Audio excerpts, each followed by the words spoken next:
Welcome to the training on the new assignment briefs. First of all, you need to go to www.wix.com. It's quite a simple website, and you click the sign in button using my email address, which is honeywilld@bridgewater.ac.uk. The password is simply Bridgewater, all in lowercase. When you hit go, it will take you to a site which contains all of the previous templates that I've been working on in the past. And in there somewhere you'll find the brief template. The first thing you'll need to do is go to the Manage Site button and click that. And on the right hand side you'll see some shortcuts, some widgets. If you hit Show More, you can hit Duplicate Site. Once you click that, you name it the title of your new assignment brief. It could be graphics, animation, IT, whatever you want it to be. And it will appear at the top as a new website. All you need then do is click Edit Site. This takes a second to load up. It loads all of the components for the website. And as you can see, the template appears and we can start having a look at how Wix operates. Over on the left hand side, we've got pages where you add pages. Now you won't need to do any of these things because they're already set up and ready to go. So all of those are in place. You can see them across the top there, and you can navigate from the top as well. The design is how it appears in the background with the colors and the fonts. Backgrounds, there's a separate video for. The plus button is where you can add text, imagery, galleries, you name it, whatever you want to, and it's all in there. There is an app market that you can go to, and there are some free widgets that you can use, and there are also some that you can pay for. But to be honest, all the simplest of things are contained within Wix anyway. Okay, and the bottom one is just settings, basic settings, site address, SEO gadgets. To be honest, they don't concern us. Okay. If you go to the Design tab on the left hand side and choose Backgrounds, you'll be able to change the backgrounds. Now currently it's a black mesh, but obviously you can change that to whatever you want. You've got to be careful that it's not too distracting in the background because you can't see the components. But there are some really subtle ones in there. They look really nice, and obviously you can see the components clearly. Photographs look really, really nice. And actually I think these assignment briefs lend themselves to being really attractive. You can put your own imagery in the background. There are a couple templates within the background templates there, although they're probably not relevant to the nature of your subject. But there's nothing to stop you producing an image in Photoshop. It's probably worth having something soft focus in the background that allows you to see the components a little more clearly. As you go through the different pages of the website, you can see how nice it looks, and I think students respond really, really well to this. At the top, as you've seen, you can navigate through the different pages so that you can change them. Now within the home page, we've got some buttons at the top that are fixed, and they obviously go to Bridgewater College, the website, Blackboard, Facebook and Dropbox. If you click them, you'll notice a padlock in the top right hand corner, which means that these are fixed and they won't move. Now the centerpiece of text is the information on the course and the subject with a 5-digit code at the end, a 5-digit OCR code. If you double click, you can change any of that text. The padlock just means that the text won't move, but it doesn't mean to say that you can't change the text. So any of these you can double click and you can change the text. On the right hand side it's the center number of the college, which obviously you won't need to move. The navigation bar obviously is fixed again in the corner with the padlock, with home, tasks, resources, authenticity and English and maths, and they can send an email. You've got the name of the course, and then within there you've got the unit title and the number with it actually behaves as a button. So if you click settings, you can change the text at the top and you can change the link that it goes to. So I might change that there to Unit 40 and Film and Television, and then the link underneath will go to the specification and the unit. Now we can test this up in the right hand corner at the top. It says a preview, and if we hit preview, well, it's good to save it first. Make sure you save as you go. Hit the preview button, and we can hover over that button, and when we click it, it will take us straight to the Unit 40 Film and Television. There we go. So that means students have access to the unit. They can read through it if they wish to, although there's no expectation that they need to do that. Now, if we go back to the editor, underneath we've got the teacher's name. Now, this is just where you put your name, and the link underneath, as you can see, simply goes to your email address. That will probably change, and it will link to the send email page so that they can send an email. Or it could go to your Facebook page. The IV will simply be the name of the person that's IVing the work. So for this one, it's Jeremy. And there we go, all lined up. On the right hand side, we've got the issue date of the assignment brief. And again, you can just highlight the text and change the dates. You can move the little text box around if you need to. So for this one, say for example, I were to type in the 26th of September 2014. Now, that's fine, that's fixed. And underneath we've got the countdown. This is something students really respond to very well. They really like it. So again, you double click, or just click once actually. You can change the background colors. So the black's a bit dark, so a dark red might look quite nice. Maybe you can go in and you can choose your own colors at the bottom. So that's a little too purpley. So let's go for an orangey, reddy sort of color. It's quite important that it's quite dark because you need to make sure that the text stands out.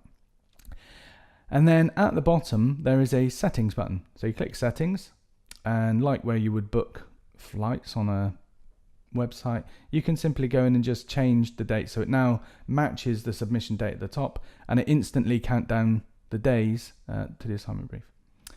Images underneath, we can add image or a gallery. So you can hit a grid, anything. They all do nice animation things. You can put in as many images as you want. If you don't want it, you simply backspace to delete and you click add image, or you can click the plus button and add gallery.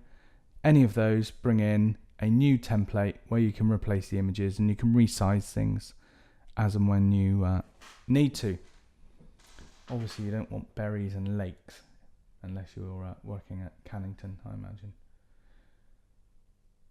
So you can scroll these up and make sure that they fit to size, but something like this one, the masonry, isn't appropriate. It's probably a bit too big.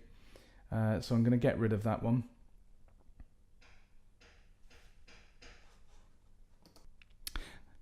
Now just underneath is a text box, and within there it's where you can embed vocational scenarios and put the brief into context. Provide information about the outcome required, and you just replace that text with your own. It's quite simple, so you double click the text and you can type straight over it. You can hit the preview and just check that everything works okay. So the Bridgewater College button, the Blackboard button, the Facebook button and the Dropbox button. All of the bars in the taskbar highlight as you navigate over them. And this of course is what the students will see.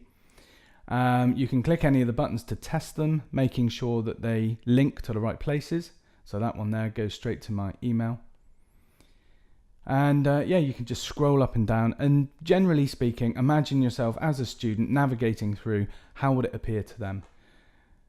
Generally speaking, it's pretty straightforward. So back to the editor in the top left hand corner of the screen, and I suppose it's now a good point to move across to the next page.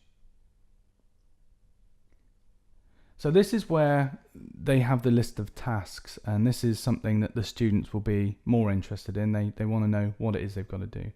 You'll notice all the boxes are locked again with a padlock. At the top you've got task 1, week 1, and then a description of the task there, so linking to the criteria at the end. I've asked for this one to create a spider diagram for how media industries are controlled or connected, with a link to criteria 40.1, and then underneath you can simply just replace the text. You can put the question into context, you can provide descriptions, scenarios, terminology within that. If you don't need the box, you can simply delete it. To copy them, you hold down the shift button and you can select the 3 boxes at once and simply copy and paste, and it gives you the 3 boxes, and then you can just bring it down and add another section to the assignment brief. Don't forget to resize the box in the background just to contain the ones in the middle, otherwise it will look a little strange.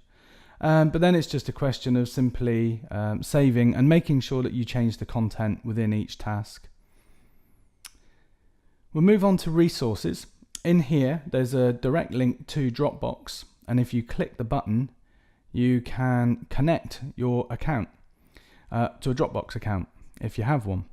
So if you click connect account, it will ask you to add your credentials.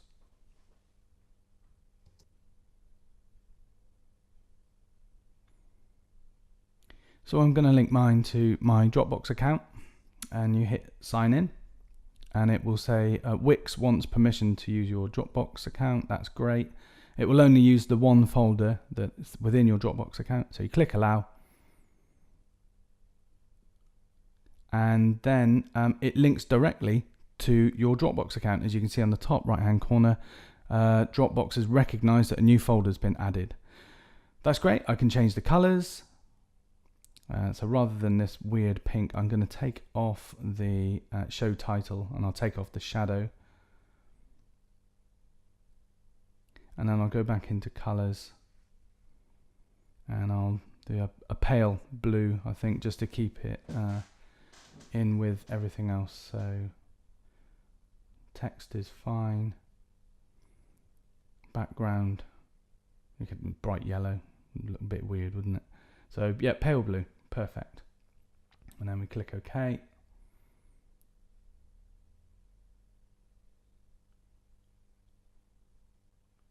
Yeah, looks great. The idea of Dropbox and how it works is that you can have a Dropbox folder on your computer, and anything that you drop into that folder will become available on the website.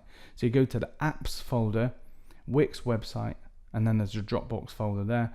And so I can copy and paste something within that folder. So I'm going to grab an image, just a simple JPEG or something. So let's choose that JPEG of the resolution thing. That's great. I'm going to copy it, go back into Dropbox apps, and in there, and I'm going to paste it in there.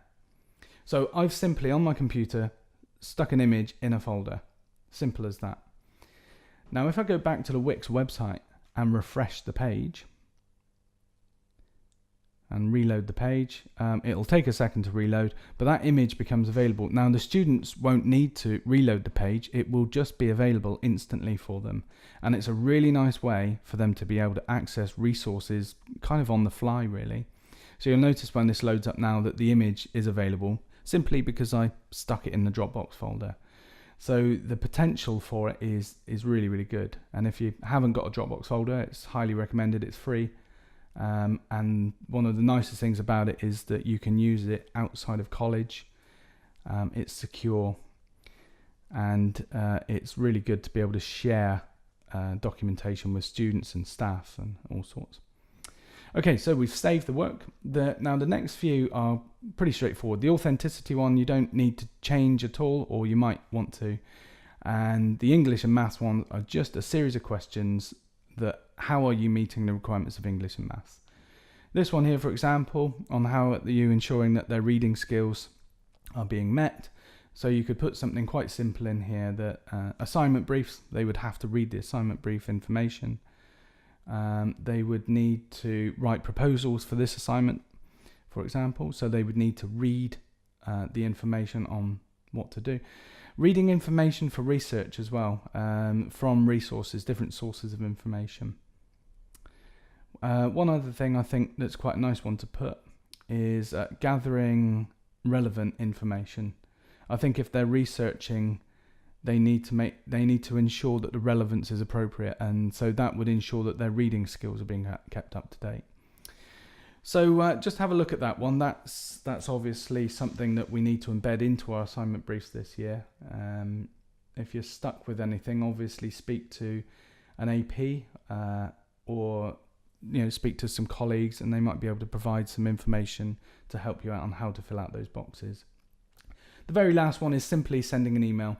When you click the button, you can choose the settings, and pop your email in at the top. That means that the student within the website can click send email and they will be able to send an email straight to you, which is really useful. Of course, Blackboard does a lot of these things as well, but we've got a link directly to Blackboard, and this by no means is a replacement. This is something that complements all of the other tools that we use. Finally, at the end, when you hit the publish button, you've got a link at the top. We don't publish just yet, but you'll see in there that you can optimize for a mobile and you can have it search for a search engine. So we're not going to do the mobile optimization because it's not quite ready and it's a bit clunky and it doesn't look great. And we don't really want students searching for it or other people to be finding it on the internet, because we're going to be distributing this to the students anyway. If you have any questions,